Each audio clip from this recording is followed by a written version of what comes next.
Selamat datang di channel saya Serangga Gatal. Jangan lupa di like dan subscribe-nya. Oke, kita mulai. Semua orang tercengang. Dalam beberapa saat, Su Yi membunuh semua orang di Tianling Xianzong di depan Qin Suxin. Ini merongrong prediksi orang. Ketika mereka melihat adegan berdarah, kulit kepala semua orang mati rasa dan hati mereka bergetar. Seberapa kejam sosok legendaris di Dongsuan Yu ini? Menarik, bahkan Qin Suxin pun lengah. Dari Kam North Abyss, mata Wen Xiuzu menunjukkan warna yang berbeda. Dia tahu latar belakang Qin Suxin, bahkan kakak laki-lakinya Yu Chen mengatakan bahwa Qin Suxin bisa menjadi pemimpin wilayah dingin barat, itu bukan lagi sosok yang luar biasa dalam arti biasa, tapi putra keberuntungan satu domain. Tapi sekarang, Qin Suxin gagal menghentikan pembunuhan Su Yi tepat waktu. Bagus, bagus. Mata Ren Changqing berbinar, dan ada niat bertarung yang melonjak di kedalaman pupil matanya. Dongsuan Yu, memang ada karakter yang luar biasa. Dia melihat dengan jelas. Tembakan pertama Su Yi, Qin Suxin jelas memiliki keberatan, dan juga meremehkan kekuatan Su Yi, sehingga dia tertangkap basah. Ketika Su Yi membuat tembakan kedua, Qin Suxin sudah siap dan menggunakan kekuatan aslinya, tetapi dia masih terjerat oleh energi pedang itu. Bahkan dalam sekejap mata, Qin Suxin melarutkan pedang Qi. Itu sudah selangkah terlambat, dan Su Yi mengambil kesempatan untuk membunuh orang-orang itu dari Sekte Abadi Roh Surgawi. Dan semua ini cukup untuk menunjukkan betapa kuatnya Su Yi. Pada saat ini, pembangkit tenaga listrik dari tiga kubu North Abyss, Southfire, dan West Frost terkejut dan tergerak. Rumor adalah rumor. Sebelum ini, tidak ada yang melihat kekuatan Su Yi dengan mata kepala sendiri. Dan ketika mereka benar-benar melihat metode Su Yi, orang-orang akhirnya menyadari betapa kuatnya pemuda yang membunuh dari medan perang ketiga ke medan perang pertama ini. Di hadapan, hanya pembangkit tenaga listrik di Dongsuan Yu yang paling tenang. Ketika mereka melihat ekspresi terkejut dari pembangkit tenaga listrik dunia lainnya, mereka bahkan merasa kedinginan. Apa pendapatmu tentang membunuh ayam dan memperingatkan monyet? Su Yi menoleh untuk melihat Qin Suxin. Su Yi menggelengkan kepalanya dan berkata, salah, aturanku adalah siapapun itu, mereka harus membayar kesalahan mereka. Qin Suxin berkata dengan dingin, bagaimana kamu membedakan yang benar dan yang salah? Su Yi mengangkat jarinya ke hidung dan berkata, aku bilang siapapun yang melakukan kesalahan itu salah. Qin Suxin. Nama belakang Su, kamu jelas tidak masuk akal. Seseorang dari Kam wilayah dingin barat berteriak dengan marah. Su Yi mengangguk dan berkata, kamu benar. Semuanya. Nada suara Su Yi acuh tak acuh, sebelumnya, aku tidak datang ke medan perang pertama ini, kalian menetapkan aturan, kalian dapat mengambil keputusan, tetapi karena seseorang Su ada di sini, aturan harus jadilah ubah. Aturan hanya di ujung pedang. Yang benar adalah tinju siapa yang lebih besar. Sebelumnya, Qin Suxin, Yu Chen, dan Ren Changqing menetapkan aturan, dan mereka tidak pernah meminta pendapat Dongsuan Yu. Mengapa?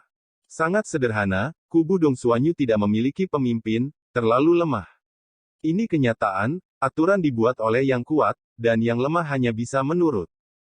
Qin Suxin menoleh dan memandang Ren Changqing di kejauhan, kami menetapkan aturan bersama di masa lalu. Sekarang, apakah Anda masih berencana untuk menonton kesenangan? Ren Changqing mengerutkan kening. Su Yi melanggar aturan dan tampaknya menargetkan Qin Suxin, tetapi sebenarnya itu juga menantang dan menginjak-injak martabat pemimpin mereka. Bagaimana sikapmu di North Abyss? Sebelum Ren Changqing sempat menjawab, Qin Suxin memandang Wen Xiuzu di Beiyuan. Tidak diragukan lagi, dia tidak bermaksud untuk menjadi menonjol, dan dia tidak ingin digunakan sebagai penembak, jadi dia juga akan menarik dua kubu lainnya ke dalam air. Wen Xiuzu berkata, kakak senior Yu Chen masih mundur, saya yakin jika dia ada di sana, dia pasti akan memberi Anda jawaban yang jelas. Ren Changqing juga berkata saya pikir masalah ini benar-benar perlu meminta pendapat Taois Yu Chen. Suaranya penuh sarkasme. Ren Changqing tetap diam. Wen Xiuzu tersenyum. Tidak ada yang menjawab. Kenyataannya seperti ini. Di hadapan yang kuat, keberadaan aturan selalu sangat rapuh. Hari ini yang bermarga Su dapat membunuh orang-orang di wilayah dingin baratku secara tidak bermoral, dan besok, dia dapat melakukan hal yang sama dan membunuh orang-orang dari kedua kubumu. Qin Suxin baru saja mengatakan ini. Su Yi menyela, jangan menunggu besok, hari ini, aku akan membunuh sekelompok orang. Semuanya. Ren Changqing dan Wen Xiuzhu tidak bisa menahan kerutan. Sebelumnya, alasan mengapa mereka tetap di sela-sela bukan karena mereka takut pada Su Yi, tetapi karena mereka tidak ingin terlibat dalam kekacauan ini untuk menghindari ditarik ke dalam air oleh Qin Suxin. Siapa yang mengira Su Yi telah membunuh begitu banyak orang, dan dia tidak berencana untuk berhenti. Jadi, kamu harus tinggal bersama kami di wilayah dingin barat selamanya. Qin Suxin jelas-jelas terprovokasi. Kamu terlalu banyak berpikir, aku tidak membunuh sembarangan, hanya mereka yang melakukan kesalahan. Su Yi berkata, berbalik dan berjalan menuju Bei Yuanyu. Qin Suxin terkejut, dan amarahnya tertahan. Orang ini ingin menyerang Bei Yuanyu. Tidak hanya Qin Suxin, tetapi orang lain yang hadir juga memperhatikan tindakan Su Yi, semuanya menunjukkan keterkejutan. Orang ini terlalu galak. Ren Changqing mau tak mau tercengang. North Abyss Domain adalah faksi terkuat di domain utama. Wilayah Frost Barat dan wilayah Api Selatan hanya dapat bersaing satu sama lain. Tapi sekarang, ketika Su Yi menyinggung wilayah dingin barat, dia mengarahkan jarinya ke wilayah jurang utara lagi. Siapa yang tidak terkejut? Kamu ingin membunuh orang-orangku dari jurang utara. Wen Xiuzhu berkata dengan terkejut. Dia awalnya menonton kesenangan, tetapi dia tidak pernah berpikir bahwa kesenangan sekarang ada di perkemahannya. Di mata saya, mereka yang melakukan kesalahan, terlepas dari faksi, bisa mati untuk menebus dosa mereka. Su Yi berdiri tidak jauh.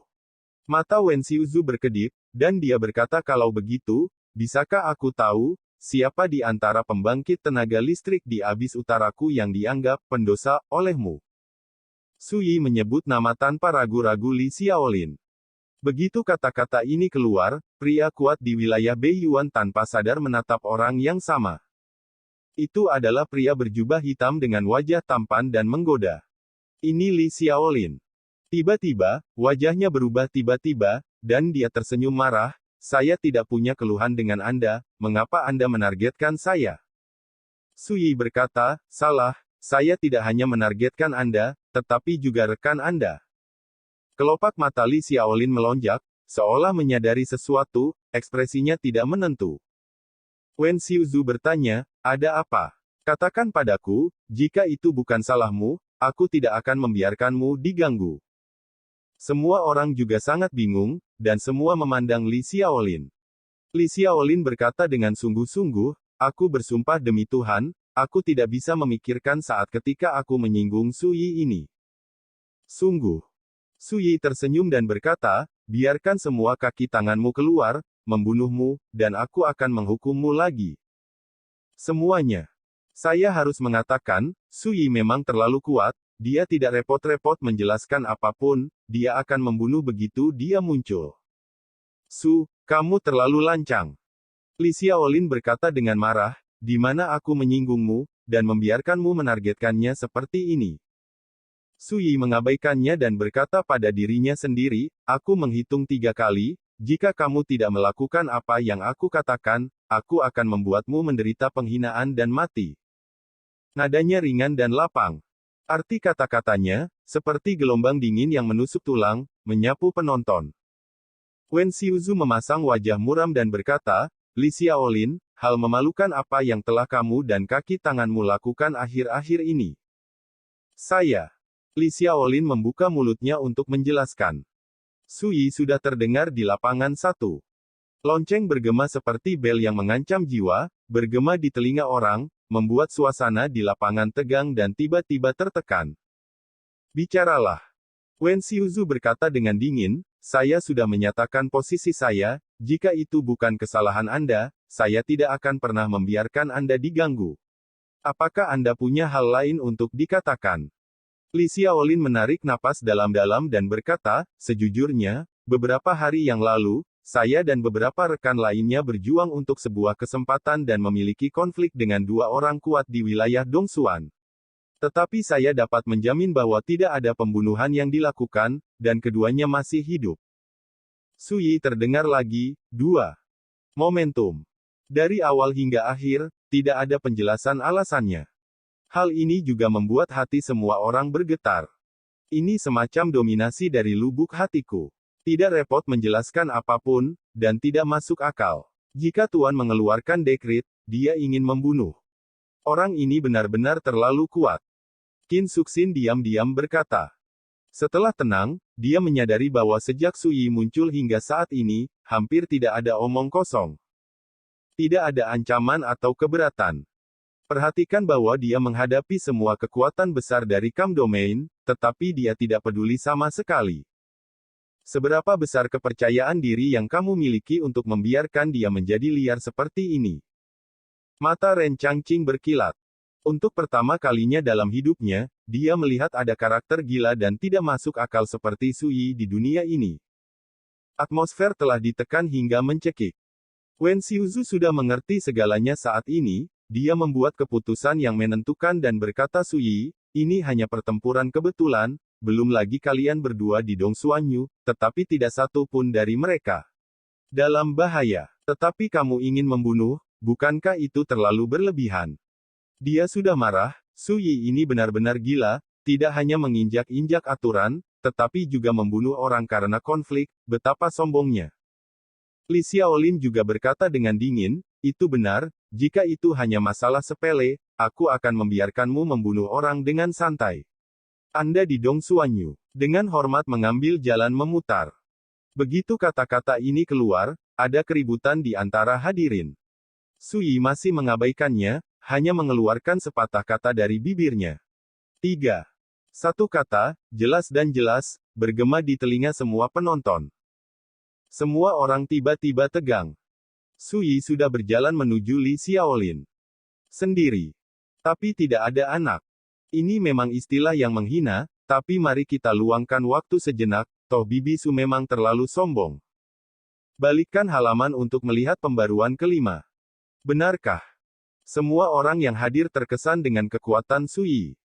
Wajah cantik Wen Xiuzu tenggelam, dan dia melambaikan tangannya dengan keras, ayo bersama, hentikan dia. Di Kam North Abyss, sebagian besar orang kuat mencari peluang di luar.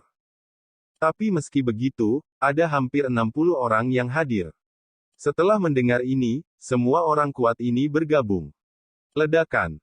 Semua jenis harta karun naik ke udara, kobaran api, dan kekuatan penghancur yang luar biasa meledak, menutupi Su Yi bersama-sama.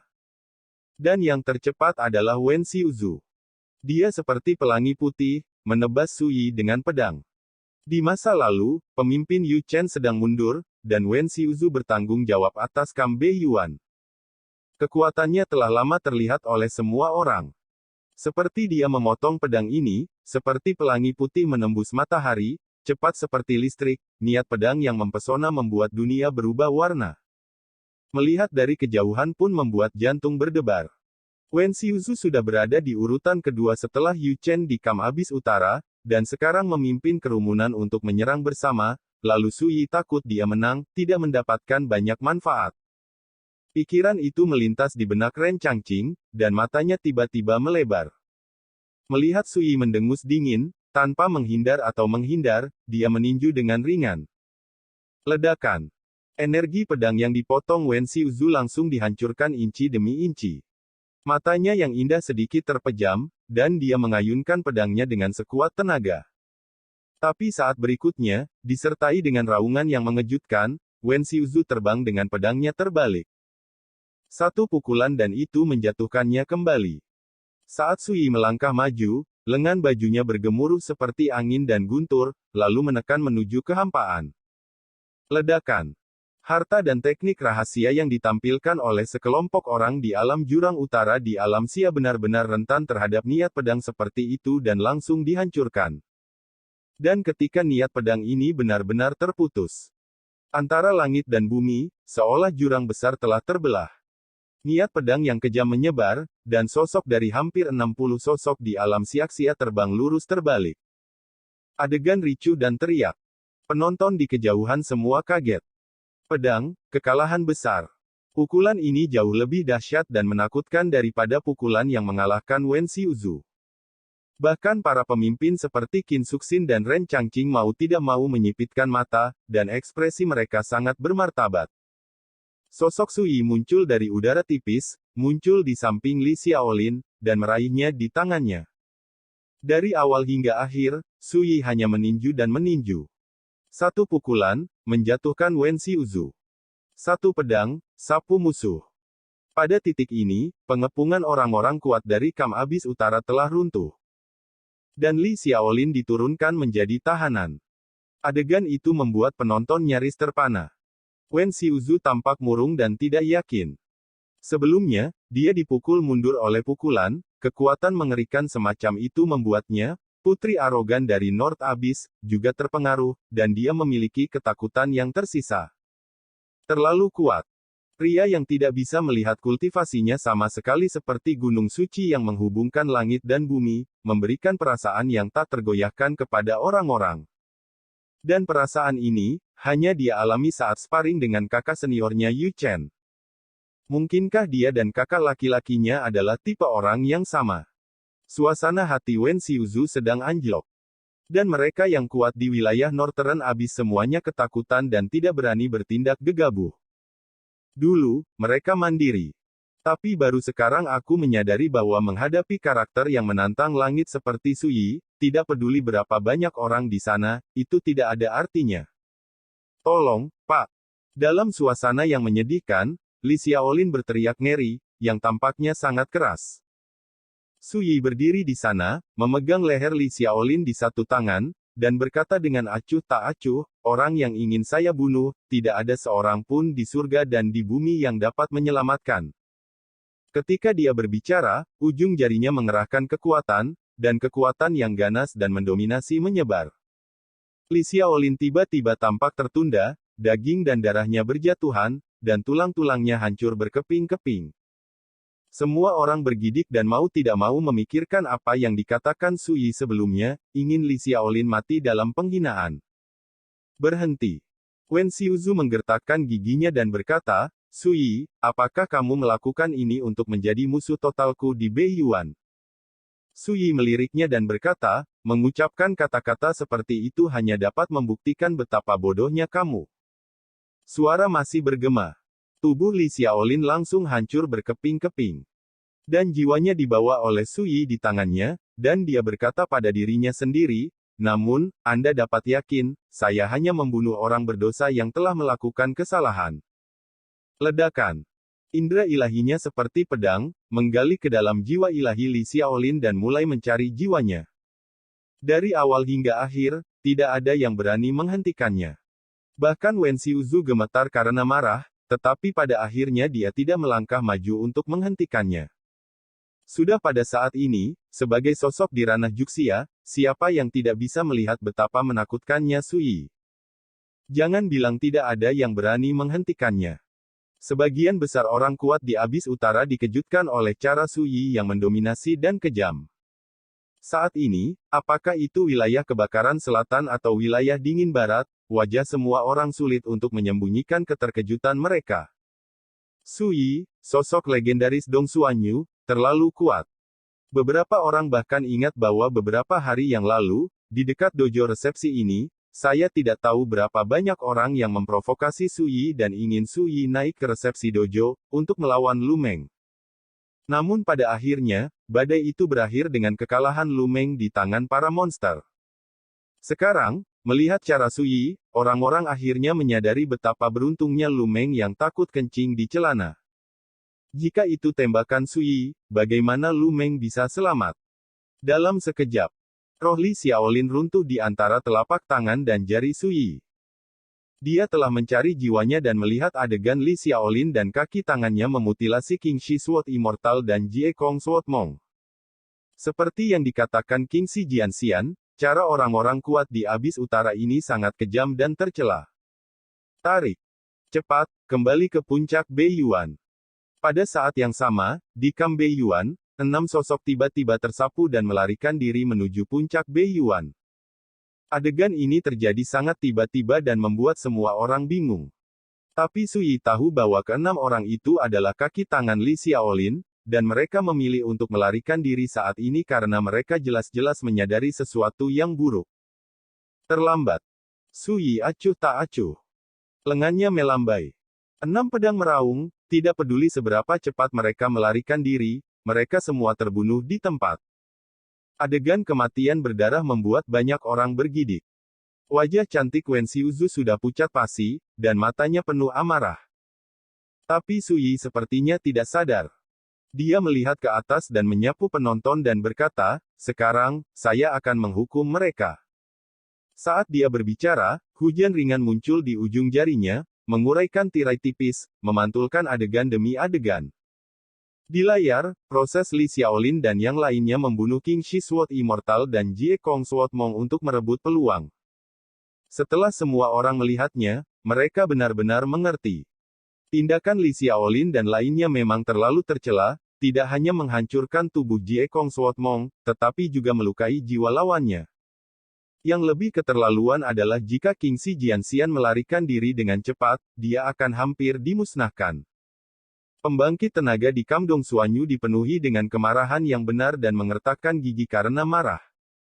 Pengalaman semacam ini membuat mereka merasakan hal yang sama. Di masa lalu, sebagian besar orang kuat di Dongsuan Yu yang mencari peluang di dunia luar diintimidasi. Di sisi lain, melihat beberapa pembangkit tenaga listrik di Northern Abyss, Southern Fire, dan Western Cold Regions, ekspresi mereka kurang lebih tidak nyaman. Situasi ini, mereka jelas mengetahuinya dengan baik. Tapi ternyata, zaman dulu, tidak ada yang menganggapnya serius.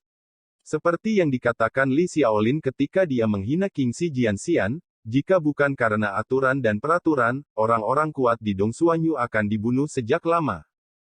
Sekarang, dengan penampilan Sui, jelas berbeda. Dia membuat langkah kuat hari ini, pertama memenggal Ni Yunwen dan yang lainnya dari Sekte Surgawi wilayah Dingin Barat, dan kemudian Li Xiaolin dan yang lainnya di wilayah Abis Utara. Dalam satu tarikan nafas, aku membunuh hampir 20 orang di alam Xiaxia.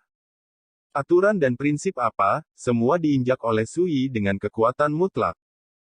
Ini benar-benar belum pernah terjadi sebelumnya di medan perang pertama. Aturan tidak pernah mengekang orang yang sengaja berbuat jahat. Sui bergema di dunia yang sunyi ini, jadi, hari ini aku akan membuat aturan yang bukan aturan.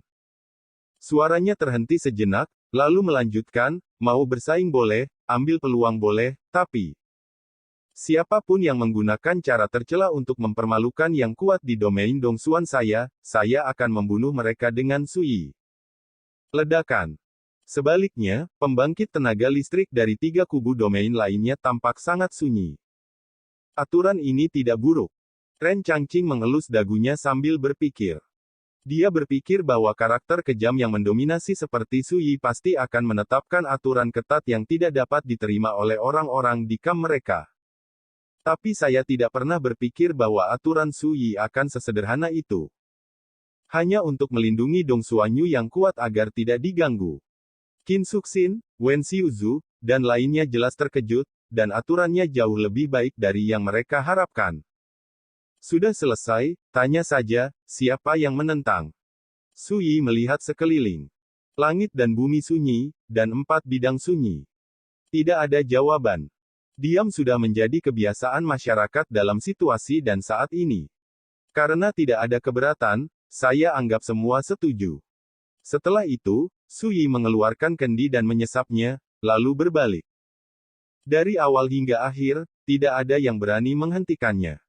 Setengah jalan, tiba-tiba terdengar suara biasa seperti air keluar dari sebuah rumah batu di puncak Beiyuan Peak. Rekan Daoisu, ketika saya meninggalkan Bea Cukai, saya ingin bersaing dengan Anda di aula resepsi, bagaimana menurut Anda? Semua orang tercengang, dan kemudian sebuah nama muncul di benak mereka. Debu Bulu. Sesosok cantik di North Abyss, keberadaan horor yang misterius dan sederhana. Ketika mereka mendengar suaranya, para pemimpin seperti Ren Changqing dan Qin Suxin tidak bisa tidak terkejut dan menunjukkan ekspresi aneh. Gelombang ini jelas memperhatikan semua yang terjadi di sini. Apa yang tidak diharapkan orang adalah bahwa dia akan mengambil inisiatif untuk melawan Su Yi setelah meninggalkan Bea Cukai. Ini adalah pertama kalinya Yu Chen memutuskan untuk bergerak sejak kemunculan medan perang ekstrateritorial. Sekian dulu dari Mimin. Terima kasih.